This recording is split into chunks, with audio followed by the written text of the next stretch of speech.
Hi everyone, and thanks for being with me. This is the second day that I'm going to be talking about the activism against gender-based violence.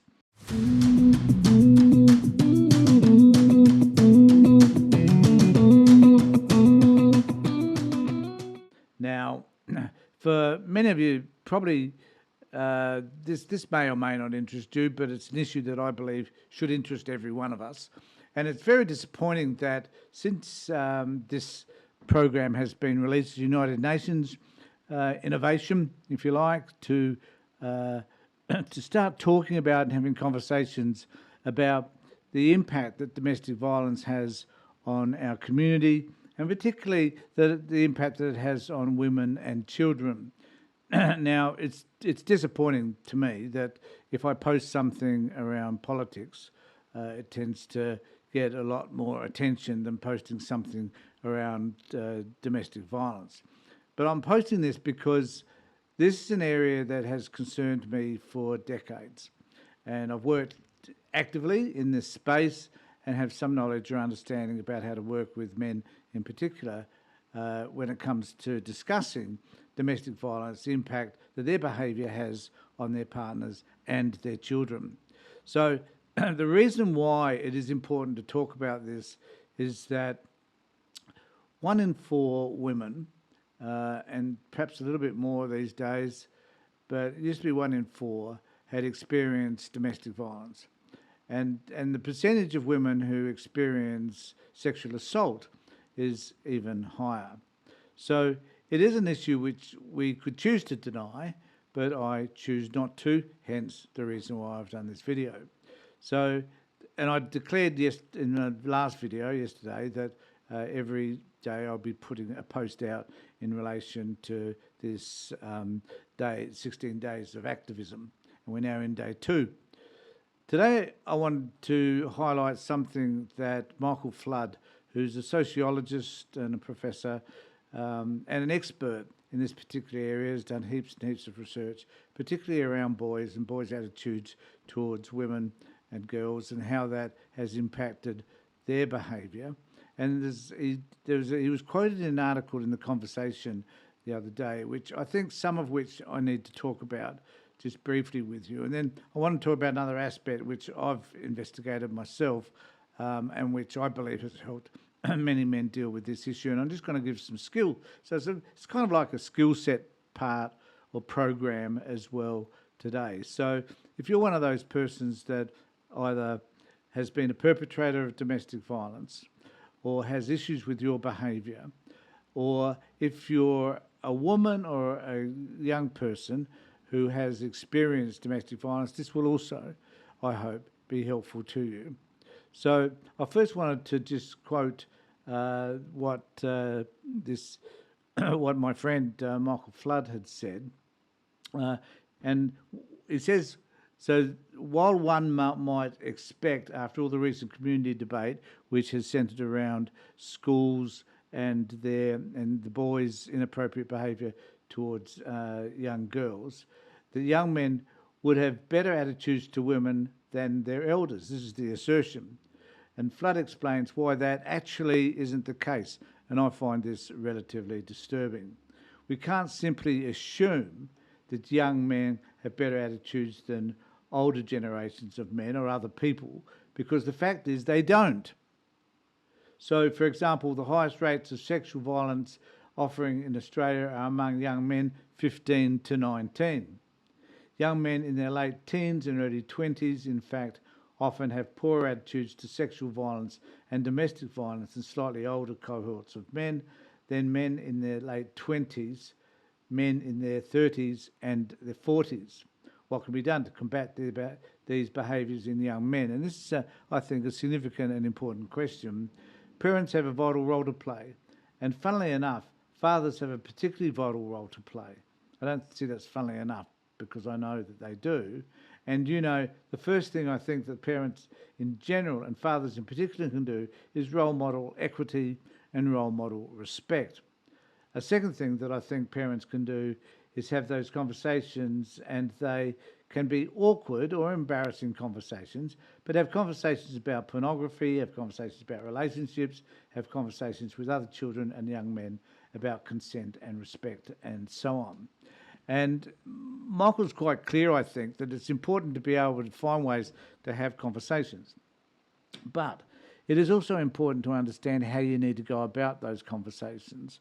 And the problem that we have, the general problem that we have, is that most people, as I touched on yesterday, they struggle to talk about where they are at emotionally.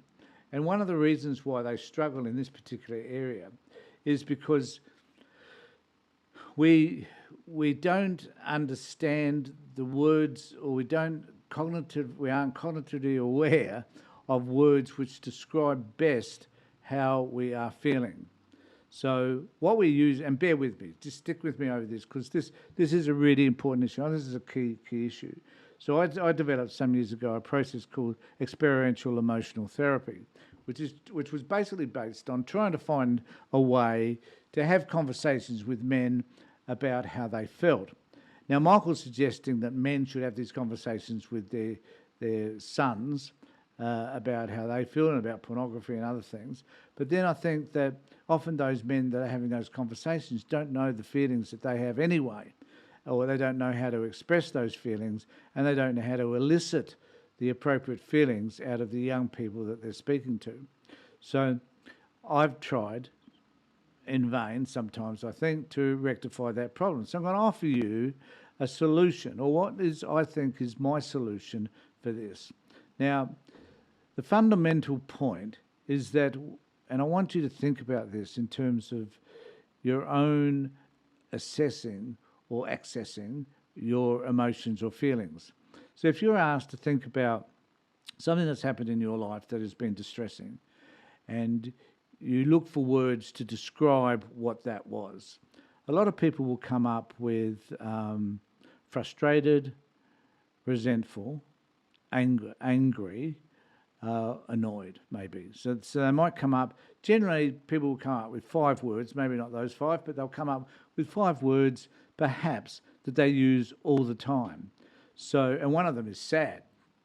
So if they come up with a word, if you come up with a word that has got sad or something in it, and you use that word, sadness, to describe every event, every feeling that you have in relation to any event, over time, what sadness means becomes insignificant. It gets watered down.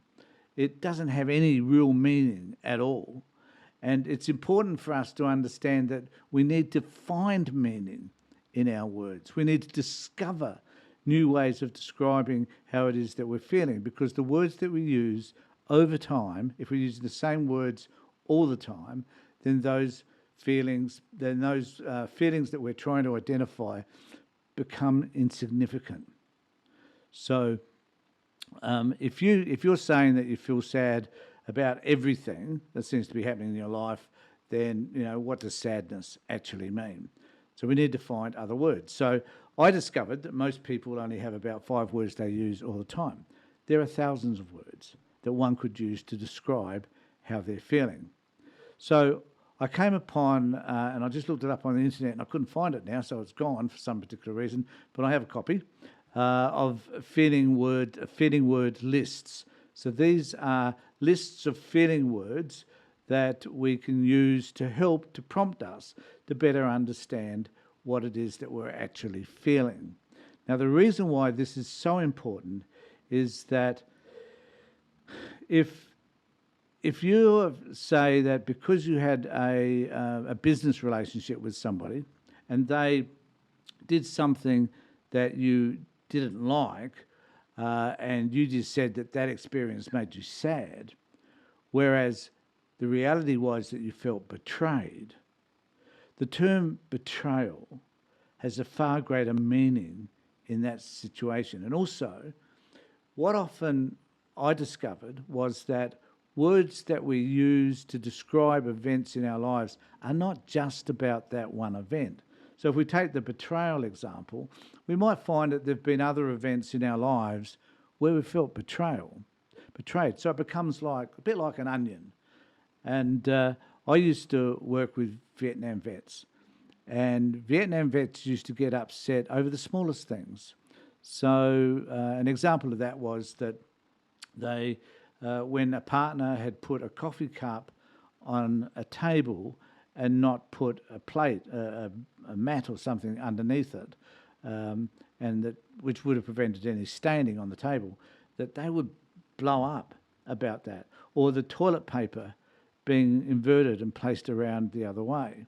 Now, one could argue they're just irritable old men, which is a fair argument in many cases, but also one needs to look at where did this come from? Why does a coffee cup not being placed on a holder, why does that create such a reaction from them? And I explored that greatly with them and came to the conclusion, I guess, that for a lot of these men, if things were not in the right place, if things were not specifically as they had to be in combat, that would mean that they would die or their life would be at risk. Now, even though that seems like an extreme circumstance, that is the way they viewed this coffee cup. It had to be in place because their training told them that things had to be in order because that would determine their survival or not. Now, that's a pretty strong motivator. And so that coffee cup being misplaced would cause an explosion because of all of that. Now, we needed to better understand, though, why it is that people believe those things and where do they come from. And really, it's kind of like an onion. So you might have an experience, I keep using the example about betrayal, there are many others, but if you felt betrayed by somebody when you were really young, it could be a sibling, it could be a parent, it could be a whole host of people in your life who betrayed you along the way, and as an adult you're seeing now betrayal perpetrated against you again, even though it may not be super significant to those people around you, it becomes super significant to you because it's an emotion which comes from your past. And often people don't identify where those emotions come from. So often we will explode at somebody and it will seem to be insignificant in a way, but we explode at them. And we explode at them because of all the layers that sit along the road that caused the emotion or feeling that we had. So what I've done is I've developed a system whereby we can help people to identify and unpack what all that means. Now, I hope this is making some sense to you. Certainly, you can send me an email, if you like, to this particular email address, and I'll be happy to respond to you. And also, this document that I have that I'm about to show you as well, if you send me an email requesting that, I can send that off to you. I can send that off to you as well. So what I want to say is that it is about trying to unpack these emotions. And this is critical because I found that the more that we could discover what the words really mean or what the experience really means in terms of its emotions, then the better chance we have of uncovering what the real problem is. And, before, you may remember that I brought up this example, which was, feelings that people have. It was powerless, they feel hopeless, and they feel helplessness. And these are three emotions primarily that men would feel. Now, what I'm about to show you is a whole stack of feeling words. And it's a process, though, in order to help you to identify exactly what those words are. And as men were more able to do that, then they were able to uncover the real reasons why they were, the real feelings they had that were not just about anger and frustration and resentment, that they were much, much deeper than that. And because they don't get the response they expect from their partner, those emotions or feelings rise to the surface, and then they're operationalised, if you like, in terms of the behaviour. So one of the so I'll just bring this up. So these are the feeling words. Now, the way it works is this: is that I say to people, think of the five feeding words that are most important to you, and then just discard them, write them down, because you're not to use them in identifying any of the words here. And then I ask people to write at the top of this list an example which relates to the situation that they've often come to see me about. And I say, when you think of Jane asking you to do something for her, you feel ... Now, they write that at the top, and then I say, go through this list and just circle the feeding words. Just circle the words that relate to you, that resonate in relation to all of that. And normally people would find that they would circle maybe 30 or 40 words here, and they're often very surprised at the words that they choose, because a lot of them are words they would never have thought of, but they are words that resonate with them about that particular situation. And once they've filled out all those words, I ask them to a list of feeding words, just to write them all down, which is the right-hand page here. And then I ask them to write, out of those 30 or 40 that they've got, I ask them to write the 10 feeding words that resonate the most with them. And then from those 10, I ask them to choose 5 feeding words in order of priority. So the one that's the most severe goes first, the second one, third one, fourth one, that sort of stuff. So what all of that means is that people can now find a word. Now, why is this important for domestic violence? Because men and young boys are responding to an emotion which they have not yet identified. And once they can identify it, they can then make a choice about doing something about it. So if they can talk about the fact that they feel useless, that they feel embarrassed when talking to a woman or a girl, if they can, and you can talk about, where does that embarrassment come from? Why do they lack that confidence? What has happened in their life that has determined that? And of course, a young person hasn't got much history around all of that, but certainly an adult has got a great deal of history. So men would often tell me that they feel hopeless and helpless around their partner because she remembers everything, right? And she remembers everything because the hurt and the pain that has been delivered to her via him has not gone away. And so by discovering what those words are, and also the impact their history has had on them, and the words will help them discover that history, they then will be able to find a way to talk about it differently. And I've had people that I've worked with who have wound up having discussions with their partners as they have never had those discussions before, once they discover the language that they could use to talk to their partner. And the other thing too, finally, that I found really important when working around domestic violence is for men to find a way to do one thing. There's 2 words that I used to tell men that they could do that will change their lives forever. And the 2 words were simply, shut up. So when your partner's got something to say to you, and you might find it offensive, you might be thinking stuff in your head, it's rotating around, and you just can't get rid of it, just sitting there.